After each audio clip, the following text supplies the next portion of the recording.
Empires do not collapse overnight. They decay slowly, rotting from the inside out, long before anyone notices the fire has died.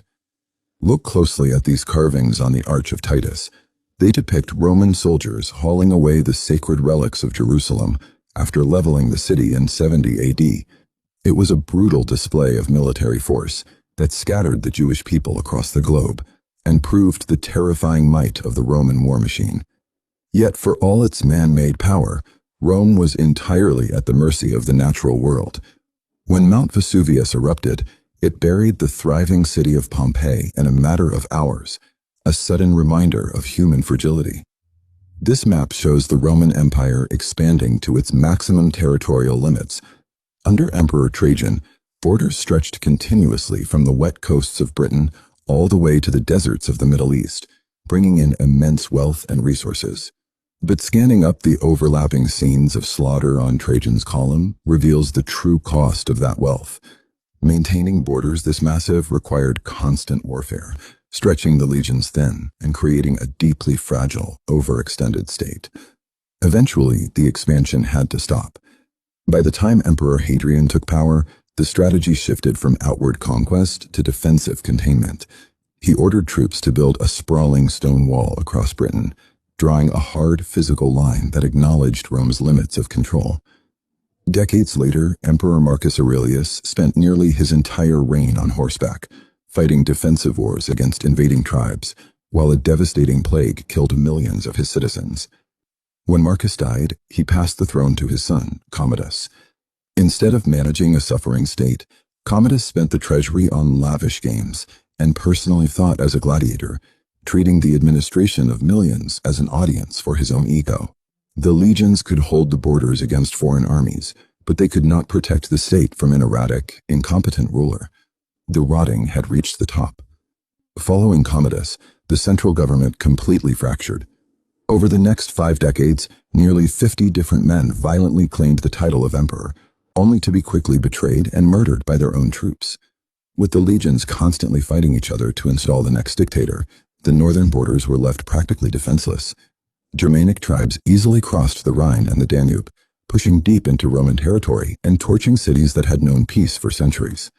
In the east, the highly organized Sassanid Empire routed the exhausted Roman forces.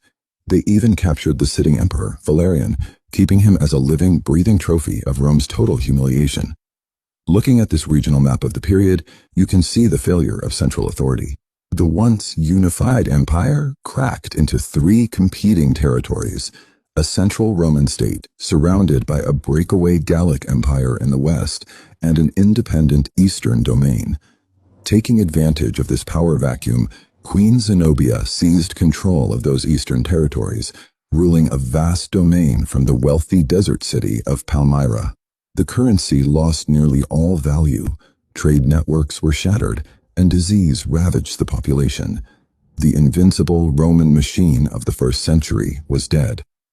Out of this chaos emerged an incredibly capable general named Aurelian. In a brutal, high-speed military sprint, he marched his armies across the continent, crushing rebellions and violently forcing the breakaway territories back under Roman control. Yet, even as he reclaimed land, Aurelian recognized the new reality. He ordered construction of massive brick fortifications directly around the city of Rome. For the first time in centuries, the capital expected an attack. The Senate granted him the title Restorer of the World. But 5 years into his reign, Aurelian was murdered by his own officers. Brute force could win battles, but it could not stabilize a political system where assassination was the standard method of transition. When Diocletian eventually seized the throne, he concluded that a single man could not physically govern a territory of this scale. As shown on this map, he drew a stark, permanent line down the middle of the empire, officially splitting the administration into east and west halves. To prevent civil war, he established the Tetrarchy, shown here by these 4 distinct seats of power. 4 separate rulers would share authority, theoretically removing the incentive for generals to murder their way to the top. To command authority across this vast new system, Diocletian discarded the old idea of the emperor as a first citizen. He dressed in gold, demanded subjects kneel before him, and projected the image of a distant, untouchable God. Attempting to force strict ideological unity upon his fractured state, he launched severe purges against Christians, destroying churches and burning texts in a ruthless effort to stamp out the growing religion. Then, after 20 years of absolute rule, Diocletian shocked the world by retiring to a cabbage farm. The moment his personal gravity was removed, the tetrarchy completely collapsed, and the generals picked up their swords. A young commander named Constantine marched out of the resulting civil wars.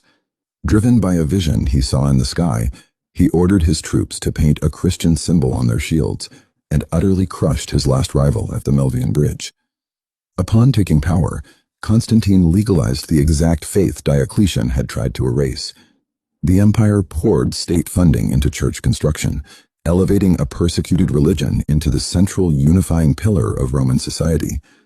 Realizing the old capital was geographically isolated from the richest trade routes, Constantine abandoned Rome. He built a heavily fortified, fabulously wealthy new capital in the east and named it Constantinople.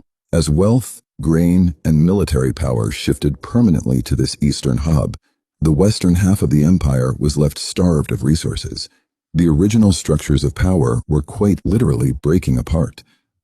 To survive, the Roman state had to discard its pagan gods, its western territories, and eventually the city of Rome itself.